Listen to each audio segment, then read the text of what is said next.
भाभी जी, अगर हम एक बार ईशा से। रागिनी, मैं बहुत खुश हूँ इस रिश्ते से।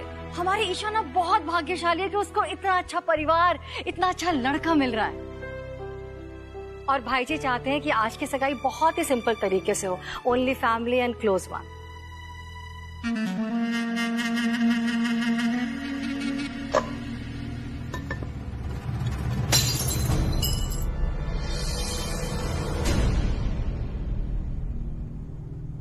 ये क्या किया तुमने? आप लोगों को ख्वाबों की दुनिया से निकाल के रियल वर्ल्ड में लाने की कोशिश कर रही हैं। अरे घर की रौनक घर की बेटियों और बहुओं से होती है, और अगर आज आपकी छोटी बहू मेरी मीत भाभी यहाँ होने के बावजूद इस सगाई में नहीं आती है, तो क्या मैसेज कन्वे होगा हमारी फैमिली के बारे में? गेस्ट्स क्या सोचेंगे? मामा जी को कितना बुरा लगेगा?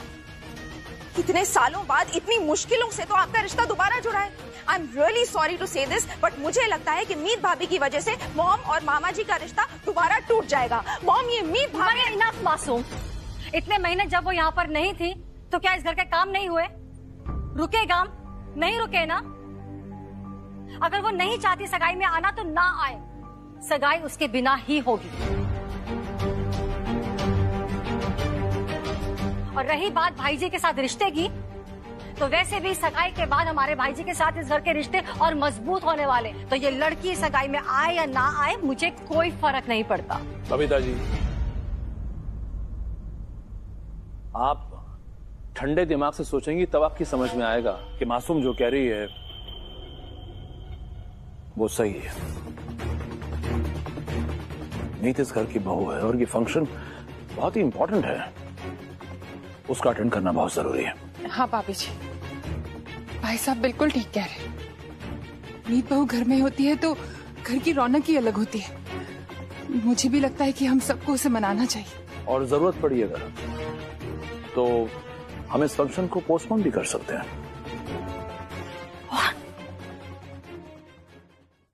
भाई साहब, ये क्या कह रहे हैं आप?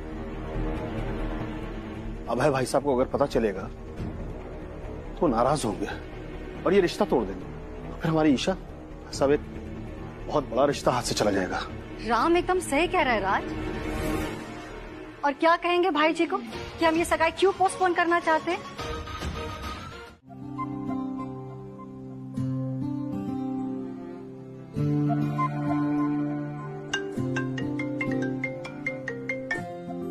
हेलो मम्मी जी, अच्छा आपने कॉल कर दिया।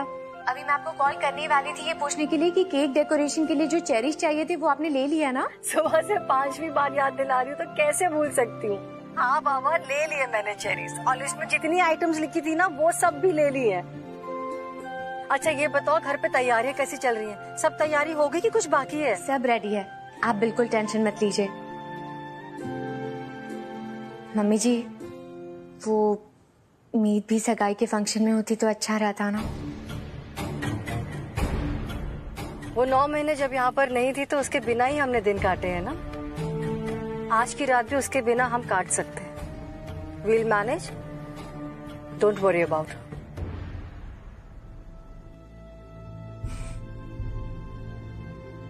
रब जी, आज सब कुछ बिना किसी परेशानी और रुकावट के एकदम ठीक से हो जाए।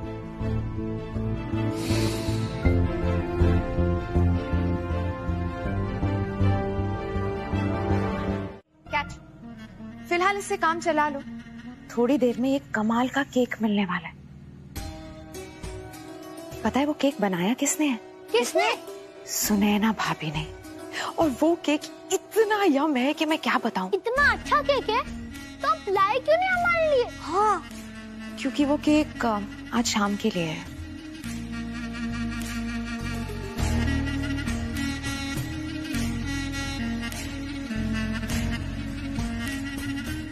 सुनैना भाभी तो किचन से गई, मतलब अब केक के आसपास कोई नहीं होगा। पता है अगर मैं तुम्हारी जगह होती तो क्या करती? क्या करते? चुपके से जाकर उस केक का एक छोटा सा पीस खा लेती। एनीवेज, तुम लोग फिलहाल एप्पल खाओ। बाय।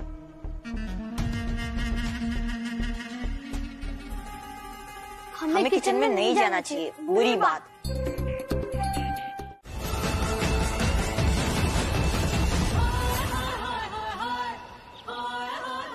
लगता है गाड़ी खराब हो गई। चेक करो क्या हुआ।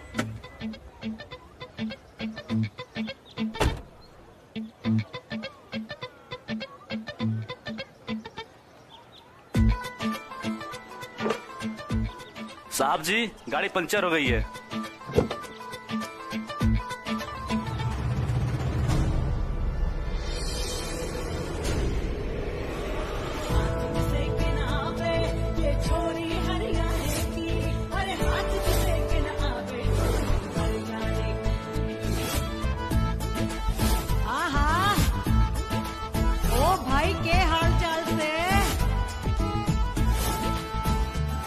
अभी तो सिर्फ टायर की हवा निकाली है, तेरी हवा निकालना तो बाकी है।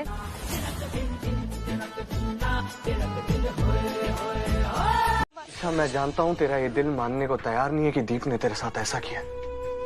बिल्कुल वैसे ही जैसे मेरा दिल मानने को तैयार नहीं था कि मानुषी ने मुझे इतना बड़ा धोखा दिया। लेकिन ईशा, कभी कभी ना सच हमारे दिल में ही होता है, कहीं छुपा होता है, लेकिन हम बस उसे एक्नॉलेज नहीं कर पाते ईशा। हम बार बार उसे अनदेखा करते रहते हैं, अपने आप को वजह देते रहते हैं, अपने आप को हालात समझाते रहते हैं। ऐसा लगता है हमें कि शायद कुछ गलत हुआ होगा, शायद कोई मिसअंडरस्टैंडिंग, कुछ कंफ्यूजन होगी, लेकिन वो इंसान मेरे साथ ऐसा नहीं करेगा। वो नहीं करेगा क्योंकि आपका दिल उसे मानना नहीं चाहता, लेकिन उस इंसान ने ऐसा किया होता है ईशा। असलियत यही है ईशा कि दीप ने उस दोस्त को धोखा दिया जिसके साथ वो बचपन से बड़ा हुआ, उस परिवार को धोखा दिया जिसके साथ रोज उसका उठना बैठना था, और तुझे धोखा दिया ईशा। इसलिए अब वक्त आ गया है कि तुम मूव ऑन करे, अपनी जिंदगी में आगे बढ़े।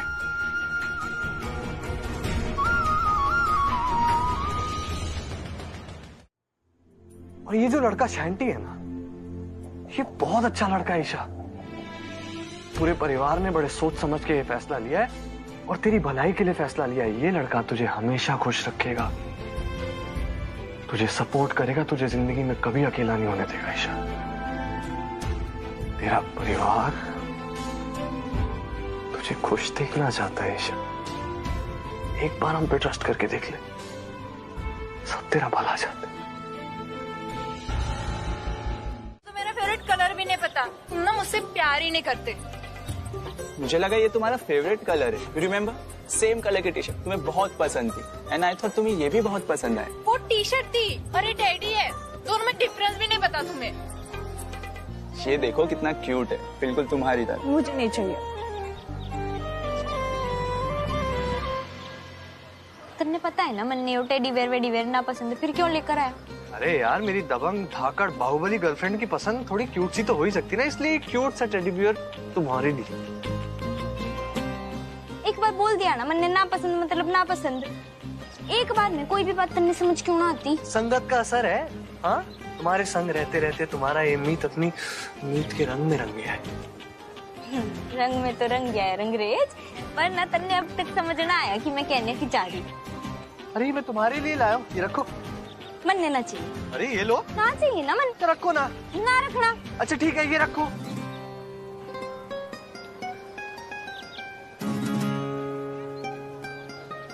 आप खुश?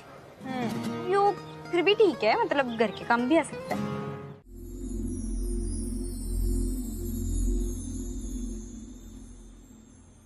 मैं पहना दूं? मैं तेरी बीवी हूँ, स्कूल की टीचर ना हूँ जो मैं आई कमेंट मैडम पूछ रहा है। तन्ने परमिशन लेने की जरूरत ना है।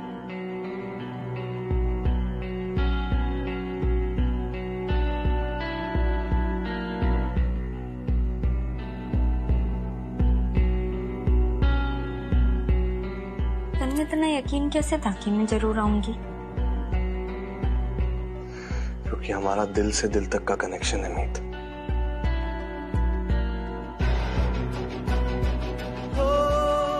ये बात सही है कि कभी कभी उस कनेक्शन में शॉर्ट सर्किट हो जाता है और हमारी लड़ाई हो जाती है, पर हमारे जो दिल है वो कभी एक दूसरे से लड़ते नहीं है। इसलिए मेरे दिल में ना यही बात उठ रही थी कि मन्ने जाना चाहिए, पर जैसे ड्यूटी का टाइम ऑफ हुआ ना, मैंने कंट्रोल रूम ते फोन आ गया।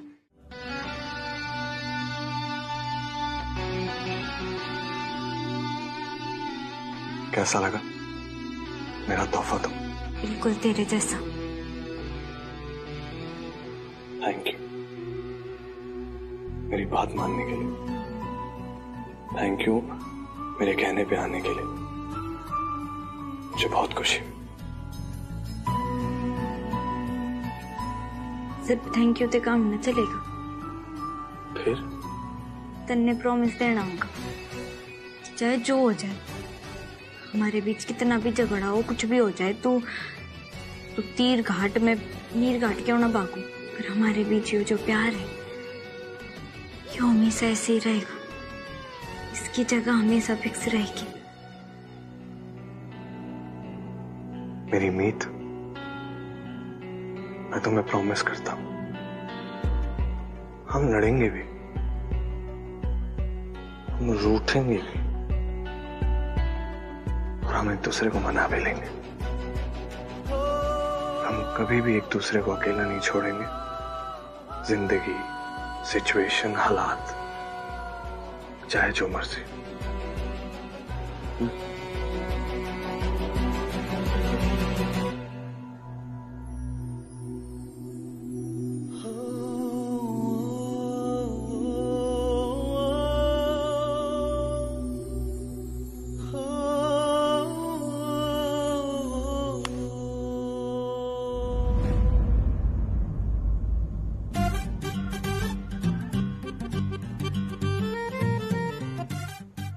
कोई बात नहीं, कोई बात नहीं, इसे हम ठीक कर लेंगे अपनी मीत हुड्डा स्टाइल में, स्टेपलर और पिन्स के साथ।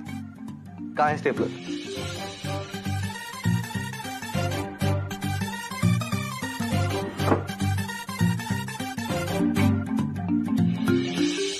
पिन्स तो यही होनी चाहिए। हाँ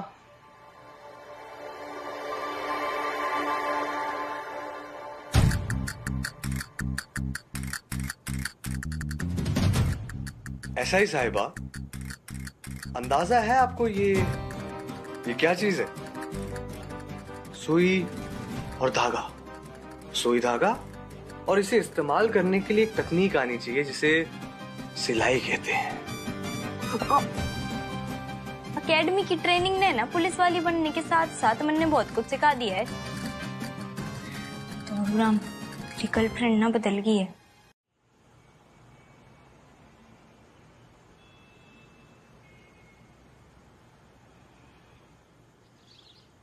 ये कुछ तोहफे आप सबके लिए। अरे भाई जी, इन सब की क्या जरूरत थी? जरूरत तो थी। अरे भाई राम, गले नहीं लगोगे? अब तो समधी होने वाले हम दोनों। अरे बिल्कुल लगेंगे भाई, मुबारक हो। तुम्हें भी। अरे खड़े क्यों? आइए आइए, बैठिए बैठिए।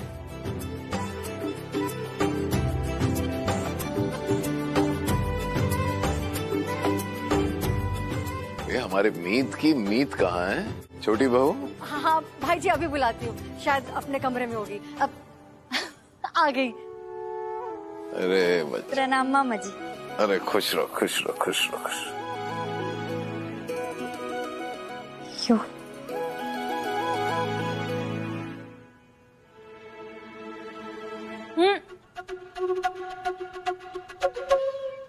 अरे खाने दो, लीजिए ना जीजा जी, लीजिए लीजिए।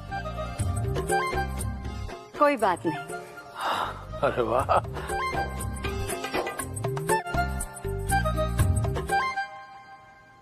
अब मामा जी, मैं तो आपके बेटे से मिली भी ना हूँ, मतलब मैंने तो अभी तक सेंटी ने देखा भी ना।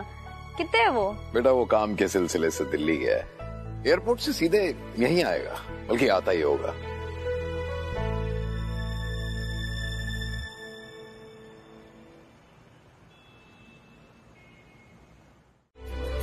लो, सेंटी आ गया। फिर तो मैं ही वेलकम के लिए दरवाजा खोलूं। जा बेटा। हाँ जा जा।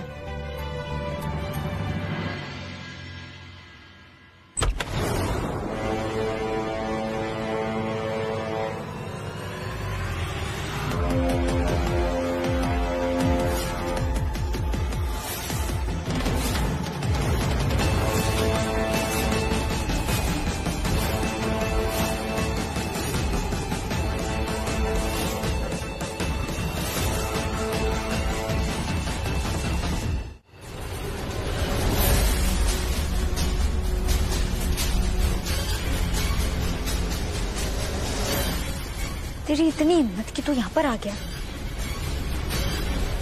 शांति शांति शांति शांति शांति मेरे भाई। मीत शांति, ईशा का कुछ ही देर में होने वाला मंगेतर और कुछ दिनों में होने वाला हस्बैंड। और शांति भाई भाभी है तुम्हारी, नमस्ते बोलो। नमस्ते भाभी जी। अब सारी खातिरदारी आप यहीं करेंगी या?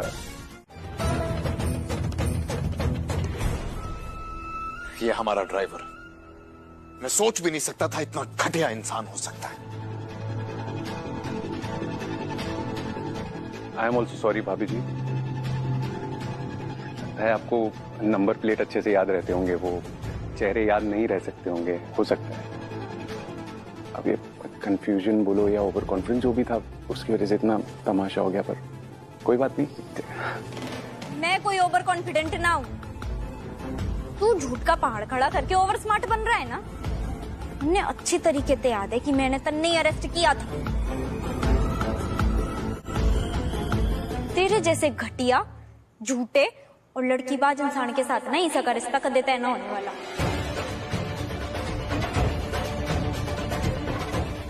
मैं चैलेंज करती हूँ कि कल के कल तेरे खिलाफ सारे सबूत सामने लाकर रखूंगी, सबके सामने तेरी सच्चाई लाकर रखूंगी। सबने बताऊंगी कि तू भेड़ की खाल में भेड़िया है, भेड़िया।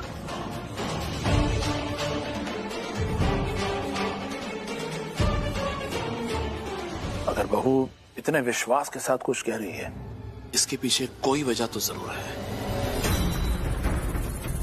हमें इस रिश्ते से इनकार नहीं है, लेकिन बेटी दे रहे हैं तो फिर कोई डाउट नहीं होना चाहिए। सही कहते हैं आप जीजा जी। हर रिश्ते की नींव एक भरोसे पर टिकी होती है और कहीं ना कहीं ये भरोसा डगमगा गया। और मीत बहू ने इतनी बड़ी बात ऐसे ही नहीं कही होगी, ऐसे तो नहीं लगाए होंगे इल्जाम। अब ये सगाई तभी होगी जब सबको तसल्ली हो जाएगी।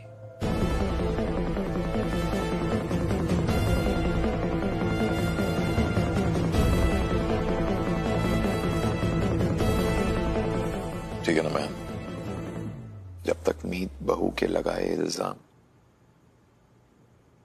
गलत साबित नहीं होंगे, तब तक मैं इस घर में वापस नहीं आ पाऊंगा बहन। भाई जी,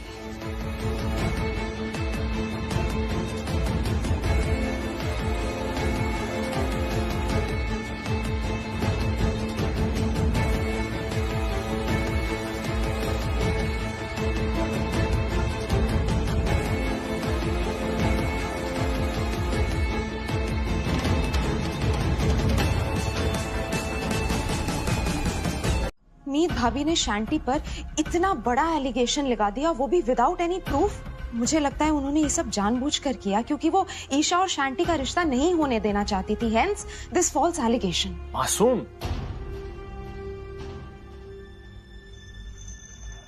तुम अच्छी तरह जानती हो कि मीत बहू कभी झूठ नहीं बोलती। अरे शांति पे तो क्या, वो किसी पर भी इतना बड़ा झूठा इल्जाम नहीं लगा सकती। और इस बार अगर वो गलत साबित हो गई डैड, तो इस एलिगेशन का इम्पैक्ट दो परिवारों के रिश्ते पर पड़ेगा।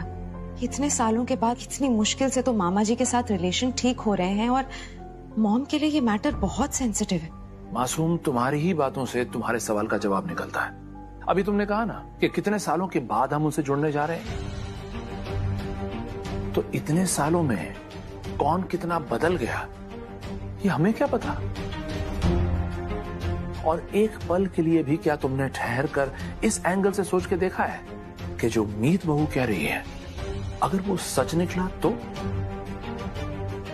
तो हम ऐसे लड़के से अपनी ईशा की शादी कराने जा रहे हैं, और ऐसे लड़के से शादी करा के क्या हम और ईशा जिंदगी भर खुश रह पाएगी? बट डैड, हम सब जानते हैं कि मीत भाभी इस रिश्ते के खिलाफ थी हमेशा से। और अगर ऐसे में वो गलत साबित होती हैं, तो मामा जी से हमारे फिर से बनते हुए रिश्ते में दरार पड़ जाएगी। And I am afraid dad कि इस बार वो दरार भर नहीं पाएगी।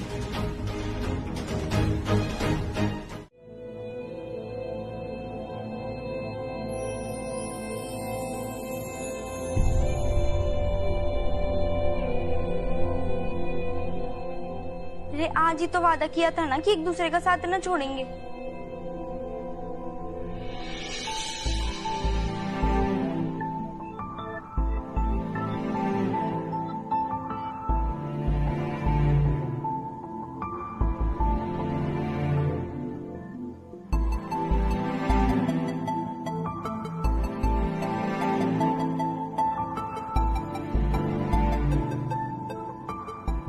तन्ने पता है तू ना बहुत अच्छा है, दुनिया का बेस्ट भाई है।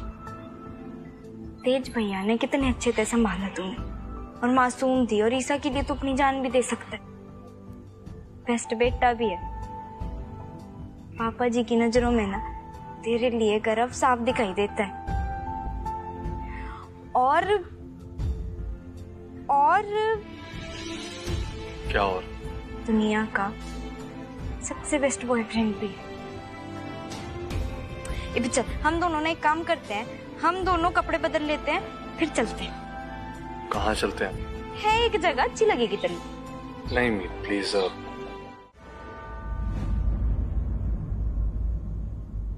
होशियार, सुनैना भाभी को ना बेचारे बच्चों को थप्पड़ नहीं मारना चाहिए था। राम लखन कह रहे थे कि केक उन्होंने नहीं खाया, लेकिन भाभी ने उनकी एक नहीं सुनी। बहुत रो रहे थे बेचारे। अच्छा, तभी वो दोनों दोपहर से नजर नहीं आ रहे। बहुत गलत किया ना सुनैना भाभी ने। नहीं हाँ, वो तेज भाई इतने परेशान हो गए थे जब बच्चे नहीं मिले, पूरे घर में उन्हें ढूंढ रहे थे, और ढूंढने के बाद वो फाइनली मिले कहाँ पता है? गेस्ट रूम में, वहाँ कोने में बैठकर रो रहे थे। रो रो कर कह रहे थे कि अब हम यहीं रहेंगे, तेज भाई के रूम में नहीं जाएंगे। यू नो, कहीं ना कहीं गलती मेरी ही है। मैंने सुनैना भाभी को इतना अपसेट देखा तो उन्हें बता दिया कि बच्चों के कपड़ों पर क्रीम लगी हुई है। क्या बात कर रही हो बीवी?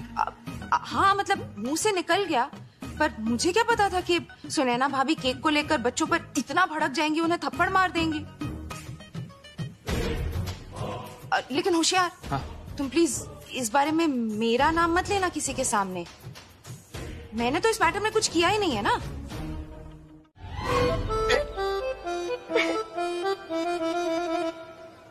एक सेकंड, ये वही सड़क है ना जिस सड़क पर तुम्हारी बॉल ने आकर मेरे पापा की गाड़ी का शीशा तोड़ दिया था? ये हाँ, वही जगह है जहाँ तू मेरे से डर के भाग रहा था, और मैंने तेरे दौड़ते हुए देखा, तभी तो तेरा नामकरण हुआ था दौड़ू रहा। मैं कोई डर वर के दौड़ नहीं रहा था मैडम। मैंने कहा बेचारी लड़की है, क्या बहस वहस करनी, चलो छोड़ो, जाने दो। अच्छा बच्चू, उस दिन ना बेचारा कोई और ही दिख रहा था मन ने। मैडम, शाहबाद की गुंडी से बात करने के बाद ना शाहबाद की लड़कियों के लिए इमेज ही बदल गई थी मेरी। तुम्हें पता है, मैं आराम से यहाँ से गुजर रहा था और गाड़ी चलाते चलाते सडनली एक बॉल आकर मेरे पापा की पहली गाड़ी के शीशे पे आकर बच गया और शीशा टूट गया। मैं गाड़ी से नीचे उतरा, मैंने कहा ये किसने किया? मैं भागा तुम्हारी तरफ देखा तो तुम सामने से बल्ला लेकर मेरी तरफ भाग रही हो। मैंने जैसी भागने की कोशिश की, मैं गिरने वाला था, अपने आप को संभालते संभालते एकदम से दीप ने आके मुझे सब। अरे क्या हुआ, आप रो रही हैं? भाई ने कुछ कहा क्या? शायद अब आप मेरी बात समझेंगी। मैं आपको क्या बताने की कोशिश कर रही थी। आपको तो मीत भाभी में सिर्फ अच्छाई नजर आती है ना। देखिए क्या किया आपकी प्यारी मीत भाभी ने। अगर उनको इतना ही बुरा लगा था तो वो आपके पास भी तो आ सकती थी ना, आपको बता सकती थी, लेकिन नहीं, सीधा तेज भाई के पास चली गई आपकी शिकायत करने, और उनके मन में आपके अगेंस्ट पॉइजन घोल दिया। आई एम श्योर उन्होंने तो राम लखन को भी अपने पुलिस वाले स्टाइल में धमका के डरा के उनसे सच निकलवा लिया होगा। लेकिन मासूम देव, अगर ऐसा कुछ होता तो वो मुझसे बात करती, वो तेज से ये सब क्यों कहती? ओह सुनैना भाभी, मुझे नहीं पता था कि आप इतनी बेवकूफ हैं। मीत भाभी को तेज भाई से ये बात कहने में फायदा है। आप तो जानती हैं ना कि तेज भाई वैसे ही उन बच्चों को लेकर कितने इमोशनल हैं। इसके बाद तो वो और प्रोटेक्टिव हो जाएंगे और उन्हें अडॉप्ट कर लेंगे और मीत भाभी के सर से बच्चों की रिस्पॉन्सिबिलिटी खत्म हो जाएगी। It's simple.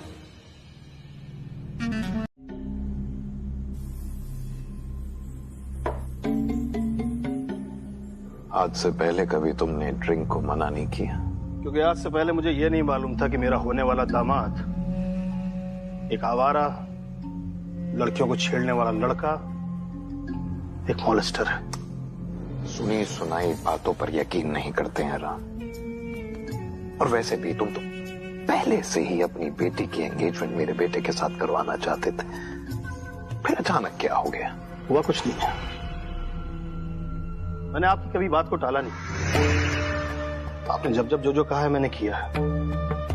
आपने ईशा का रिश्ता शांति के लिए मांगा, मैं तैयार हो गया। इसलिए नहीं क्योंकि मैंने अशोक हुड्डा को मारा है, बल्कि इसलिए ताकि शांति से बेहतर लड़का ईशा के लिए कोई नहीं हो सकता। तुम्हें क्या लगता है कि ऐसा नहीं है? चलिए एक बार मान लेता हूं कि मीत बहू ने जो कुछ भी कहा वो झूठ है, लेकिन अगर उसकी बात में जरा सी भी सच्चाई निकली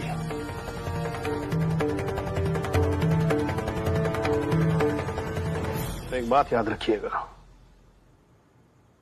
ये मेरी बेटी के फ्यूचर का सवाल है और अपनी बेटी और परिवार की इज्जत को मैं दांव पर नहीं लगाऊंगा।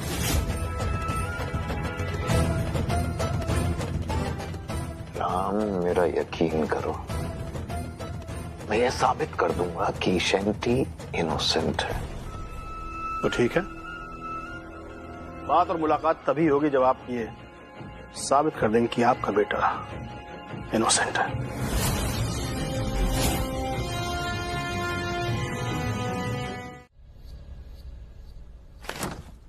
अरे चाचा जी, आप इतनी रात के किचन में क्या कर रहे हैं? किसी ने कह देते, कोई भी दे देता पानी। बेटा वो लेट आया ना तो सोचा सब सो रहे होंगे, इसलिए अपनी मदद खुद ही कर लो। मुन्ने कह देते, मैं कर देती। अरे मेरी छोटी बहू मेरे लिए इतना कुछ कर रही है, हमारे लिए, ईशा के लिए। थैंक यू बेटा। चाचा जी, आप मुन्ने थैंक यू बोल रहे हो, मेरे लिए बहुत बड़ी बात है।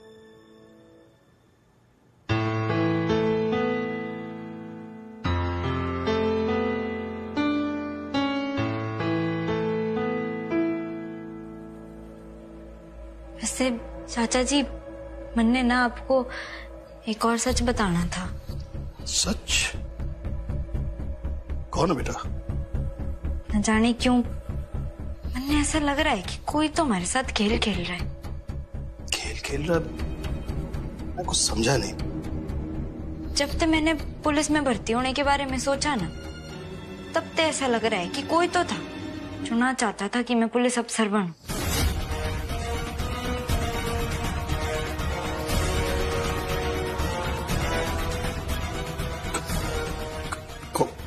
कौन है? मतलब तुम्हें किसी पे शक है? ना, ऐसा तो कोई ना है जिस पर मैंने शक हो, पर मैं पकड़ लूंगी। अब मैं मीत हुड्डा ना, इंस्पेक्टर मीत हुड्डा जो हो गई हूँ।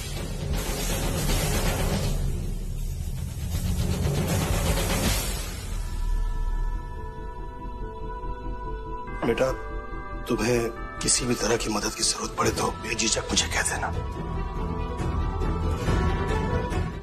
लेट हो रहा है मुन्ने।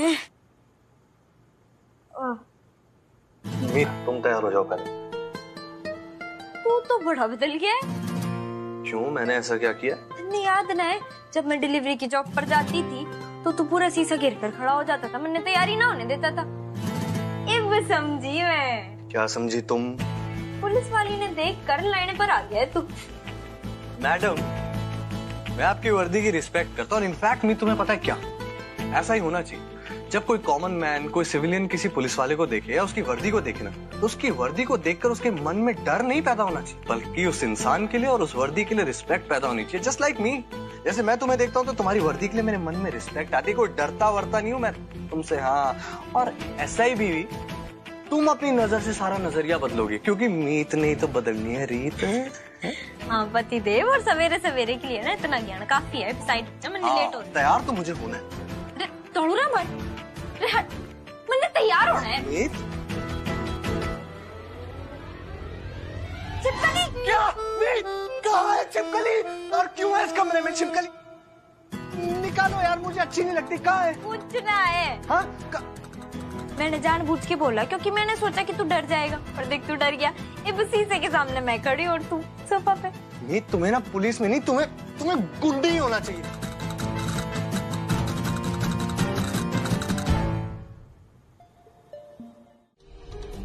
मासूम, तो क्या तुम फिर से ये कह रही हो कि बहू ने जो कहा वो सच नहीं है, या जो इसे मालूम था वो उसे हमें बताना ही नहीं चाहिए था, या फिर ये झूठ बोल रही है? मासूम, मीत बहू कभी झूठ नहीं बोलती। हम सबको उस पर पूरा विश्वास है। और यहाँ पर बात सिर्फ ईशा, मीत बहू या शांति की नहीं है। अभय भाई साहब भाभी जी के बड़े भाई हैं, उनकी फैमिली है। हमें जो कुछ भी करना होगा बहुत सोच समझ कर करना होगा। इनफैक्ट मुझे लगता है कि हमें सबूत का वेट करना चाहिए, और सबूतों के आधार पर ही कोई फैसला लेना चाहिए। पापा जी, मुझे आपका आशीर्वाद चाहिए।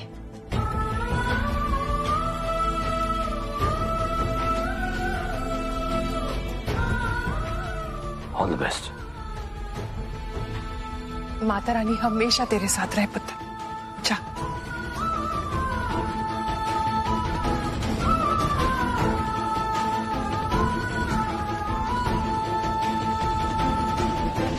बबीता जी को फुटवेयर शॉपिंग कराने के लिए बाहर लेके जाऊं? क्यों?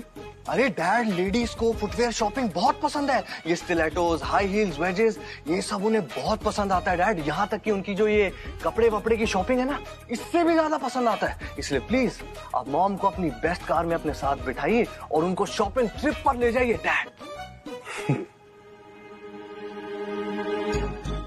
अरे डैड, मैं सच कह रहा हूँ, मजाक नहीं कर रहा। आप मुस्कुरा क्यों रहे हैं? अरे मैं मुस्कुरा इसलिए रहा हूं क्योंकि एक बेटा अपने बाप को रिलेशनशिप पे एडवाइस दे रहा है। देखो बेटा, माना कि तुम्हारी बीवी की गाड़ी लाइफ की पटरी पे एकदम करेक्ट दौड़ रही है, ठीक है, लेकिन एक बात हमेशा याद रखना कि बेटा तो बेटा होता है, लेकिन जो बाप होता है ना, वो हमेशा बाप रहता है।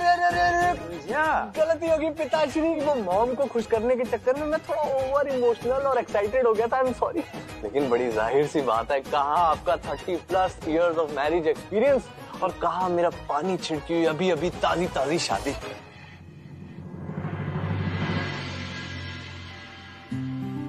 सच कहूं बेटा, जब तुझे और बहू को साथ में देखता हूं ना, तो मन खुश हो जाता है। ऐसे ही हमेशा एक दूसरे के साथ रहना। अरे मीत बेटा, देखना मैं मीत बहू को टिफिन देना ही भूल गई। कोई उस तरफ जा रहा है क्या? मुझे तो लगता है मेरी उम्र हो गई, मैं सब कुछ भूलती रहती। अरे किसने बोला है आपकी उम्र होगी? Ever so elegant, ever so sophisticated, ever so graceful मेरी चाची जान। You are still sweet 16। और ना ही आप डब्बा देना भूलिए, और ना ही मीत डब्बा ले जाना भूलिए, क्योंकि जब वो काम पर जा रही थी उसके बाइक के हैंडल से मैंने डब्बा चुपचाप उतार लिया था। क्यों? क्योंकि मेरा भी अपनी बीवी के लिए डब्बा ले जाने का मन है भाई। मैं भी अपनी बीवी को उसके पुलिस स्टेशन में पूरी वर्दी में पूरी सच्चाई और ईमानदारी के साथ काम करते हुए देखना चाहता हूँ। मैं भी देखना चाहता हूँ मेरी बीवी पूरे टशन से कैसे सारे क्रिमिनल्स की छुट्टी कर देती है। तो लाइए चाची जान, ये डब्बा मुझे दे दीजिए और आप देखना मेरी बीवी जो पुलिस ऑफिसर बन गई है ना, अरे अब आने वाले अच्छे दिन। हाँ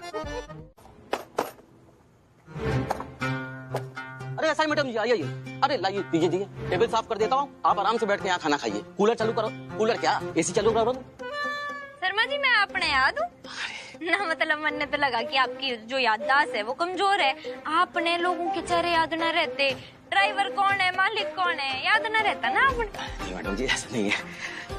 शर्मा जी जरा चाबी दीजिएगा, मैं खुद जाकर लॉकअप में चेक करती हूँ। जो भी है मुजरिम तो मुजरिम है ना। चाबी। अरे मैडम चाबी का क्या करेंगी? लॉकअप तो खाली है, ड्राइवर की तो बेल हो गई। किसने करा दी बेल? अरे कोई बहुत बड़ा वकील आया था मैडम जी, बड़े साहब हवा सिंह जी को कुछ पेपर दिए और ड्राइवर को छोड़ा के ले गए। माता रानी की मेहरबानी है जो मैंने लतिका से बात कर ली और वो सच बताने के लिए तैयार है मेरी फैमिली के सामने। लतिका, तन्ने घबराने की कोई जरूरत नहीं। सबने सच बता कि कल उस बदमाश, मेरा मतलब है उस सेंटी ने तेरे साथ क्या किया था। घबराने की कोई बात नहीं, मेरा पूरा परिवार तेरे साथ है। बोल सच।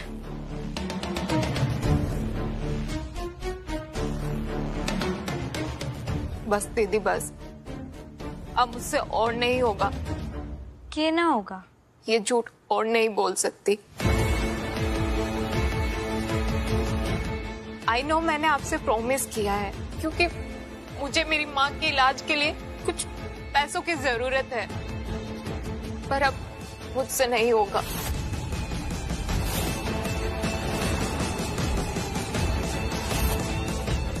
दीदी, मैं एक साधारण से परिवार की सीधी सादी लड़की हूँ।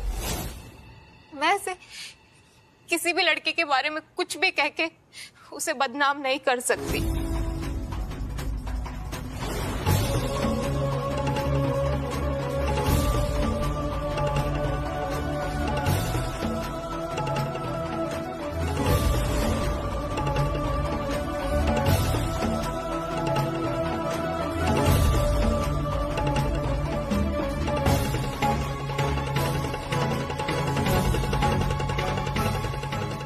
जा रही है तू? किसी ने तन्ने डराया है, धमकाया है? देख, तन्ने डरने की कोई जरूरत नहीं, मैं हूं ना तेरे साथ। वाओ,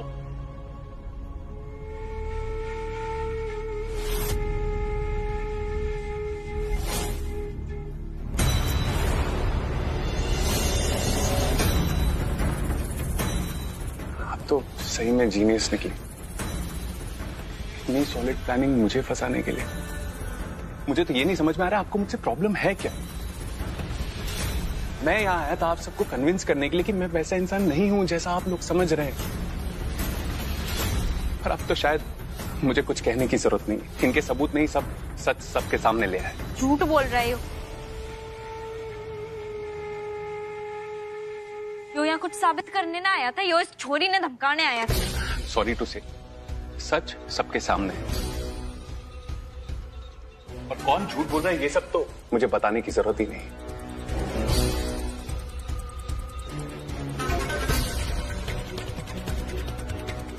मुझे बस आप ये समझा दीजिए कि आपको मुझसे तकलीफ है क्या। मैंने क्या बिगाड़ा आपका जो आप मुझसे इतना चिढ़ती हैं।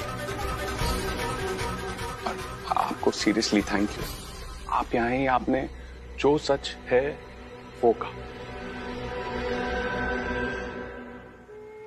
Thank you sister.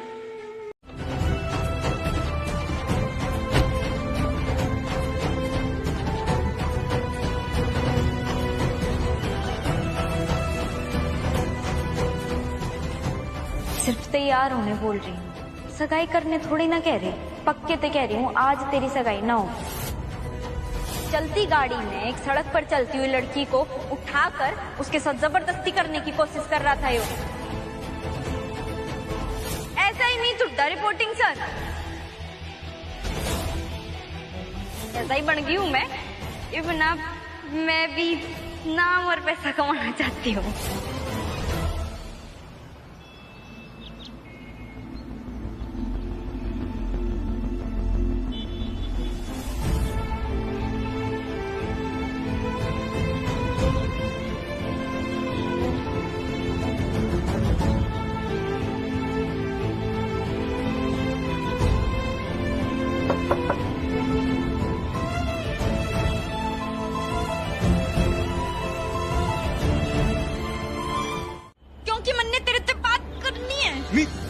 मीत पहले बेल्ट लगाओ।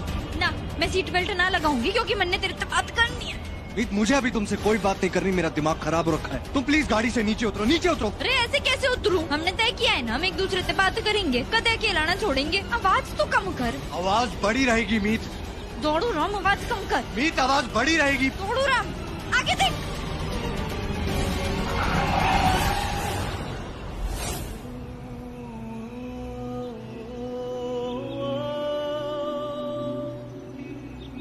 तुम ठीक हो? अभी तो इतना गुस्सा कर रहा था, गाड़ी पे जाने के लिए कह रहा था, जरा सी चोट के लगने वाली थी, इतनी फिकर। तुम्हें चोट तो नहीं लगी है ना? ना लगी, मैं बिल्कुल ठीक हूँ, क्योंकि तू जो था मेरे साथ, तूने बचा लिया मुझे। नहीं तो अभी ना, या तो मेरे सर पे गुमड़ा फूल जाता, नहीं तो ये तरबूज है ना फूट जाता। बेकार की बातें मत करो मीत। दौड़ू राम, तन्ने ऐसा लगता है कि जो इल्जाम मेरे ऊपर लगाए जा रहे हैं वो सारे सच हैं? मैं झूठ बोल रही हूँ? मैं ऐसा कर सकती हूँ क्या?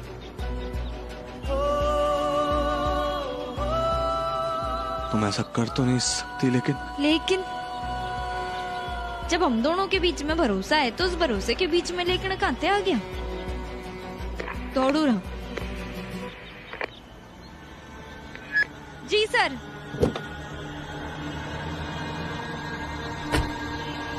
हाँ, मैं रेडी था तुम्हारी हर बात पर यकीन करने के लिए मीत। पूरी तरह भरोसा था मुझे तुम पर, लेकिन जो हुआ उसके पहले तक। जब तुम अपने वायरलेस पे बात कर रही थी ना, तब तुम्हारे फोन पर एक अननोन नंबर से कॉल आया था। पता है वो किसका कॉल था?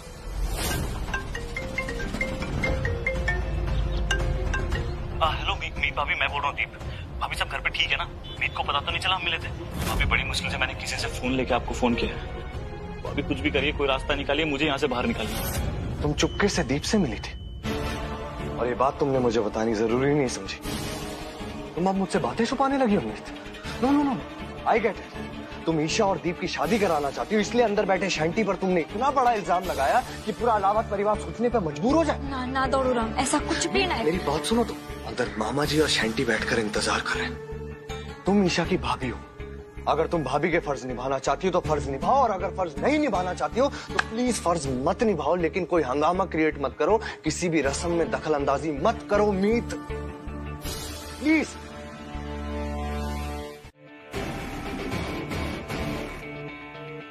ईसा ते ब्याह करके उसे अपने घर ले जाने का सपना न भूल जा। अगले 7 दिन मैं तेरा काला चिट्टा सबके सामने खोलने वाली। 7 दिनों में बारात का बैंड बजे न बजे, तेरा बैंड जरूर बजाऊंगी। बैंड किसका बजेगा और बारात किसकी आएगी, ये तो वक्त ही बताएगा भाभी जी।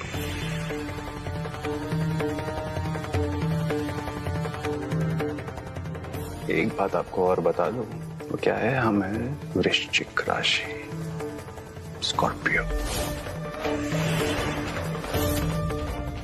और क्या है, बिच्छू को छेड़ना बड़ा हानिकारक हो सकता है आपके लिए भाभी जी।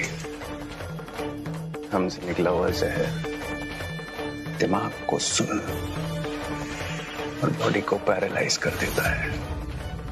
इस बिच्छू से जरा बच के रहिएगा भाभी जी। खुद उसने शांति की आरती की, उसको तिलक लगाया, हम में से किसी ने उसको फोर्स नहीं किया। वाह! और इस बेसिस पर आप लोगों ने मान लिया कि मीत भाभी ने शांति को एक्सेप्ट कर लिया है और वो इस शादी से खुश है। आप लोग भूल गए हैं क्या उन्होंने शांति को कितनी बुरी तरह से ह्यूमिलिएट किया था? मॉम, चाची, आप लोग दोनों इतने भोले कैसे हो सकते हैं? मासूम, अगर मीत बहू को कोई प्रॉब्लम होती है इस रिश्ते से, तो वो सामने से आकर आरती क्यों उतारती है उसकी? मुझे लगता है बहू को इस बात का एहसास हो गया है कि उससे गलती हो गई है, इसलिए सामने से आके शैंटी की आरती करके वो हमें यही बात बताना चाहती थी। हमें उससे एक और मौका देना चाहिए। ओके फाइन, अगर आप सब यही चाहते हैं तो आई जस्ट होप इस मौके का फायदा उठाकर मीत भाभी दोबारा एज यूजुअल कोई ड्रामा ना खड़ा करते हैं।